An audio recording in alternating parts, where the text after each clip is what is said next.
भारत का एक बार फिर ये प्रयास रहेगा। 26/11 के बाद भी इस तरह के डेलीगेशंस भेजे गए थे, लेकिन इस बार हमने देखा है कि भारत ने करारा जवाब दिया। पाकिस्तान के खालीपन को बताता है, ये बताता है कि पाकिस्तान के पास में तथ्यों के नाम पर कुछ भी नहीं था। नमस्कार, आप देख रहे हैं भारत एक्सप्रेस और मैं हूं आपके साथ आंचल मित्तल। ऑपरेशन सिंदूर के बाद कांग्रेस और बीजेपी के बीच लगातार आरोप प्रत्यारोप का किस्सा जारी है। ये आरोप प्रत्यारोप का किस्सा तब शुरू हुआ जब राहुल गांधी ने एस जयशंकर के ऊपर आरोप लगाया कि उन्होंने पाकिस्तान को ऑपरेशन सिंदूर से पहले भारत की ज़रूरी जानकारी शेयर की थी, जिसके बाद बीजेपी की तरफ से भी इन आरोपों का खंडन किया गया और ये किस्सा जो है लगातार बढ़ता जा रहा है। इसी को लेकर आज हम समझेंगे हमारे सलाहकार संपादक डॉक्टर प्रवीण तिवारी जी से और इनसे जानने की कोशिश करेंगे कि आखिरकार क्या ये पूरा मामला है। तो सर, मैं आपसे ही जानना चाहूँगी, जिस तरीके से बीजेपी और कांग्रेस के बीच में आरोप प्रत्यारोप का किस्सा चल रहा है, इसको लेकर आपको क्या लगता है कि क्या चल रहा है ये? देखिए, पहले तो आरोप क्या है और फिर प्रत्यारोप क्या है। आरोप ये है कि क्यों पहले भारत सरकार ने हमले की सूचना पाकिस्तान को दे दी, ऐसा कथित तौर पर राहुल गांधी ने कहा। अब इस पे प्रत्यारोप ये है कि राहुल गांधी पाकिस्तान की भाषा बोल रहे हैं, ऐसे समय पर ये बीजेपी का आरोप है, उन्हें निशाने पाकिस्तान दे देने। अब क्या होता है कि आईटी सेल, हम देखते हैं सोशल मीडिया पर आजकल एक अलग ही लेवल पर लड़ाई चलती है, और वो मैं देख रहा था, बड़ा दुखद था उस समय पर जब युद्ध जैसी स्थितियां, हालात बने हुए थे, तब भी कई समर्थक इस तरह की बयानबाजी कर रहे थे। लेकिन अच्छी बात यह थी कि जो बड़े नेता थे वो सरकार के साथ पूरी तरह से खड़े हुए थे। जब भी इस तरह की कोई अंतर्राष्ट्रीय घटना होती है या कोई ऐसा तनाव निर्मित होता है, तो उस समय पर वो काल जो होता है, उस समय पर सवाल जवाब नहीं करना चाहिए, वो उचित नहीं होता। लेकिन बाद में आंतरिक राजनीति में कई सवाल जवाब होते हैं और सवाल करने का विपक्ष का अधिकार होता है। लेकिन सवाल किस तरह के हों, अभी भी हम जानते हैं कि हम डेलीगेशंस को भेज रहे हैं, 33 देशों में हम डेलीगेशन भेज रहे हैं, 60 टीमें बनाई गई हैं, अलग अलग देशों में सांसदों का ये डेलीगेशन जाएगा, जिसमें कुछ राजदूत भी होंगे। पूरी दुनिया को हम ये बताएंगे कि पाकिस्तान ने किस तरह आतंक को अपने यहाँ पनपने के लिए जगह दी, किस तरह से पहलगाम का अटैक किया, कैसे पाकिस्तान जो है वो नर्चर करता है आतंकियों को। ये सिर्फ भारत के लिए नहीं, पूरी दुनिया के लिए ख़तरा है। ये हम सारी दुनिया के देशों को बताएंगे और हम चाहेंगे कि FATF की एक लिस्ट होती है, उसमें ग्रे लिस्ट में डाला जाए। यानी ग्रे लिस्ट में जब डाल देते हैं तो जो फॉरेन एड होती है या और दूसरी सुविधाएं होती हैं, अंतर्राष्ट्रीय जगत से कई पाबंदियां लगती हैं। पाकिस्तान पहले जा चुका है एक बार ग्रे लिस्ट में, भारत का एक बार फिर ये प्रयास रहेगा। 26/11 के बाद भी इस तरह के डेलीगेशंस भेजे गए थे, लेकिन इस बार हमने देखा है कि भारत ने करारा जवाब दिया। भारत ने आतंकियों के ठिकानों को नेस्तनाबूद किया। मैं आपको ये भी बता दूँ कि एक्चुअली जब हम बात करते हैं पत्रकार के तौर पर, तो हम सोर्सेस की बात करते हैं। जब राहुल गांधी ऑफिशियली विदेश मंत्री एस जयशंकर के एक वीडियो को पोस्ट करते हैं और ये दावा करते हैं कि उन्होंने पहले हमले की सूचना क्यों दी, इसकी वजह से हमारे कई विमान मार गिराए गए। अब पहले तो विमान, और कितने विमान मार गिराए गए ये पाकिस्तान को कैसे पता लगा, ऐसे कुछ सवाल जो हैं वो कांग्रेस की तरफ से उठाए गए हैं। पवन खेड़ा ने भी प्रेस कॉन्फ्रेंस करके ये सवाल उठाए। ये कांग्रेस की तरफ से अब आने वाले दिनों में उठाए जाएंगे। आप जानती हैं कि अब बिहार में चुनाव है। किसी भी चुनाव के दौरान दोनों ही तरफ से, देखिए, सत्ता पक्ष की तरफ से ऑपरेशन सिंदूर की कामयाबी को, जो कि कामयाब एक ऑपरेशन रहा है, हमारी सेना का शौर्य देखने को मिला है और हमने देखा कि एक अच्छा मजबूत राजनीतिक इच्छा शक्ति भी देखने को मिली है, क्योंकि राजनीतिक इच्छा शक्ति के बिना इस तरह के बड़े डिसीजंस नहीं लिए जा सकते हैं। कुल मिलाकर अभी वर्तमान में हालात ऐसे हैं कि आंतरिक रूप से एक सर्वे भी कल आया था और उस सर्वे के मुताबिक प्रधानमंत्री मोदी पर लोगों का विश्वास बढ़ा है, उनकी लोकप्रियता में इजाफा हुआ है। बहुत बड़ी तादाद में लोग उनके साथ खड़े हुए हैं और वो मानते हैं कि ऑपरेशन सिंदूर सक्सेसफुल है। अब इसको दोनों पहलुओं से देखिए। आंतरिक राजनीति के लिहाज से कांग्रेस या विपक्ष ये बात जानता है कि प्रधानमंत्री मोदी और भारतीय जनता पार्टी को इन चुनावों में इसका निश्चित तौर पर फ़ायदा होगा। यानी लोगों के बीच में एक ऐसी छवि गई है कि हमारा एक मजबूत नेतृत्व है, हमने आतंक का कड़ा जवाब दिया है। तो अब कांग्रेस को इस पर वार करना है, तो कांग्रेस को ये बताना है कि इसमें चूक कहाँ कहाँ पर हुई है, कमियाँ कहाँ कहाँ पर है। तो कांग्रेस उन पॉइंट्स को खोज रही है, उन पॉइंट्स पर सवाल खड़े कर रही है। अब इस पर मैं अपनी एक बात रखता हूं कि सही कितना गलत है। ये बात सही है कि जब भारतीय जनता पार्टी की तरफ से इस पर ये दावा किया जाता है या ये बात कही जाती है कि पाकिस्तान की भाषा राहुल गांधी बोल रहे हैं, जो कि ठीक बात नहीं है, ये चिंता का विषय है।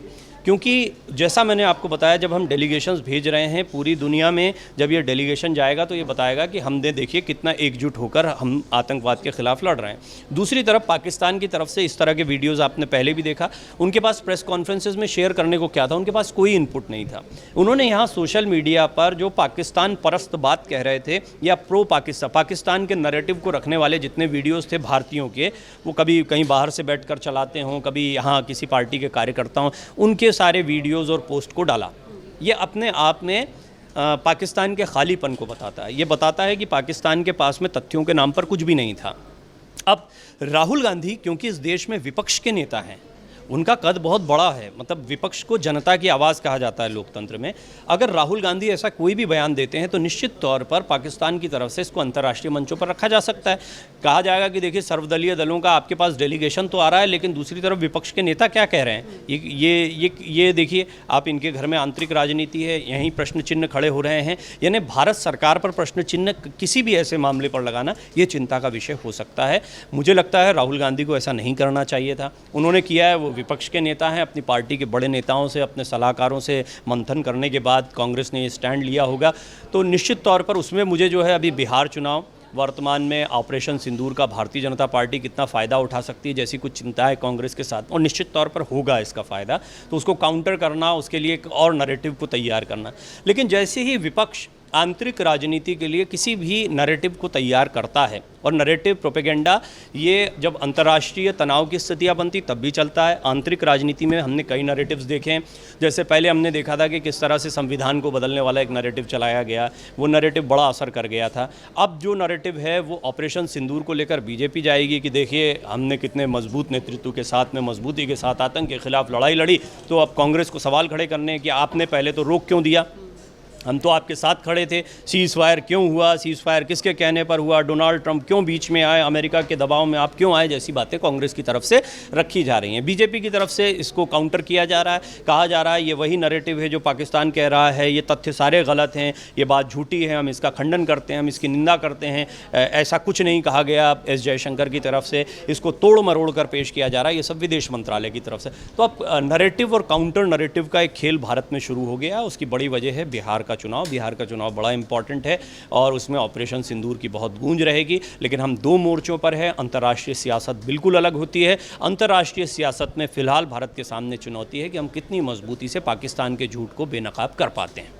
सर, जैसे कि आपने कहा कि एक और जहां पर भारत की तरफ से डेलीगेशन भेजा जा रहा है अंतर्राष्ट्रीय स्तर पर, तो वहीं अंदर ही अंदर राजनीति चल रही है, तो इसका असर अंतर्राष्ट्रीय स्तर पर कितना पड़ेगा और भारत की छवि पर क्या असर पड़ेगा? बिल्कुल नकारात्मक पड़ता है। मैंने जैसा आपको बताया कि कई लोगों के वीडियोस को शेयर किया गया जो कि महत्वहीन लोग हैं। मैं नहीं मानता कि सोशल मीडिया इन्फ्लुएंसर जो हैं, लेकिन वो भारतीय होता है। और आप देख रहे हैं भारतीय, ज्योति मल्होत्रा एक एग्जाम्पल हैं, ऐसे कुछ और एग्जाम्पल आपको मिल जाएंगे जो कई बार जाने अनजाने दोनों तरीके से जानबूझकर जो करते हैं वो तो घोषित जासूस हैं, उनके खिलाफ कानूनी कार्रवाई हो रही है, गिरफ्तारियां हो रही हैं। एक नहीं, दो नहीं, 11-12 या शायद इससे ज़्यादा लोगों को, ऐसे लोगों को चिन्हित करके गिरफ्तार किया गया है जो इस तरह के पाकिस्तान के नैरेटिव को यहाँ पर न सिर्फ चला रहे थे बल्कि वहाँ पर इनपुट्स भी दे रहे थे। हालांकि ये जांच का विषय है, कोर्ट में जाएंगे, तथ्य जो एजेंसियाँ हैं वो रखेंगी, उसके बाद स्पष्ट होगा। लेकिन एक बात समझ में आती है कि कुछ लोग परोक्ष रूप से सीधे सीधे पाकिस्तान को फ़ायदा पहुँचाने का प्रयास कर रहे थे। पहली चीज़, अपरोक्ष रूप से ये तादाद बड़ी है। क्या होता है कि जब आप देखते हैं आंतरिक राजनीति में नैरेटिव्स का खेल होता है, उसमें बीजेपी पर हमला करना है आपको। आप जानते हैं कि ऑपरेशन सिंदूर चल रहा है, बीजेपी के साथ, प्रधानमंत्री मोदी के साथ लोगों की सहानुभूति, लोगों का साथ जुड़ रहा है, तो इससे विपक्ष की चिंता बढ़ती है।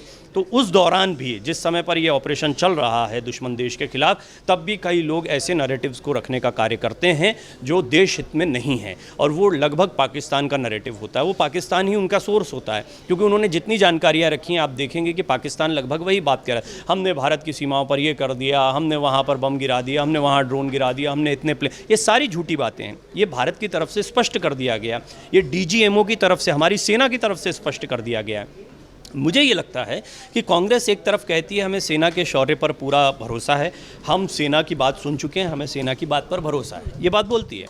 दूसरी तरफ वो एक ऐसी बात को रखते हैं जो सेना ने कई तथ्य रखे हैं। सेना ने कहा हमको कोई नुकसान नहीं हुआ, हमारे किसी डिफेंस सिस्टम को कोई नुकसान नहीं हुआ, जबकि पाकिस्तान का नैरेटिव ये है कि भारत के डिफेंस सिस्टम को हमने ख़त्म कर दिया, जैसी बहुत सारी झूठी बातें रखी गई। हमने कई प्लेन मार गिराए, ये कर दिए, इस तरह की कई बातें रखी गई हैं। अब ये सुरक्षा का मसला है, इसमें अगर कांग्रेस उतर कर आती है और सेना जब अपनी बातों को साफ कर चुकी है, ऑफिशियल प्रेस कॉन्फ्रेंसेस विदेश सचिव की भी हुई हैं, सेना की भी हुई हैं, इसमें सारे तथ्यों को रख दिया गया। ऑपरेशन सिंदूर कामयाब रहा, भारत का जो टारगेट था उसको हम पूरा करने में कामयाब हुए। कूटनीतिक प्रयास अब और ज़्यादा तेज़ी से चलेंगे। पाकिस्तान में आतंकवाद पर हमने नकेल कस दी है, एक के बाद एक हमारी कार्रवाई जो है अभी भी जारी रहेगी। अंतर्राष्ट्रीय स्तर पर हम हर दुनिया के हर देश को बताएंगे पाकिस्तान जो है वो कितना खतरनाक है, कैसे एक आतंकी देश बना हुआ है। जैसे सारे प्रयास भारत सरकार की तरफ से चल रहे हैं। अब आंतरिक राजनीति में आप कोई भी ऐसा एजेंडा उठाते हैं जिससे कि आपकी छवि अंतर्राष्ट्रीय स्तर पर पाकिस्तान एक नेगेटिव तरीके से रखे, तो ये गंभीर विषय है। और निश्चित ही विपक्ष की जितनी बातें आ रही, जो आपका सवाल है कि कितना नुकसान होगा, इससे छवि पर एक बुरा असर, एक नकारात्मक असर पड़ता है। तो भारत की छवि के ऊपर अंतर्राष्ट्रीय स्तर पर एक बुरा असर पड़ सकता है, क्योंकि देश के अंदर विपक्ष और पक्ष के बीच में जो है आरोप प्रत्यारोप का किस्सा जारी है। अब देखना ये होगा कि क्या असर पड़ेगा, क्या ये नकारात्मक असर पड़ेगा या फिर पार्टियों की तरफ से कुछ ना कुछ समझौता हो पाएगा और ये मुद्दा जो है वहीं पर खत्म कर दिया जाएगा। इसको लेकर आपकी क्या राय है, कमेंट बॉक्स में ज़रूर शेयर करें।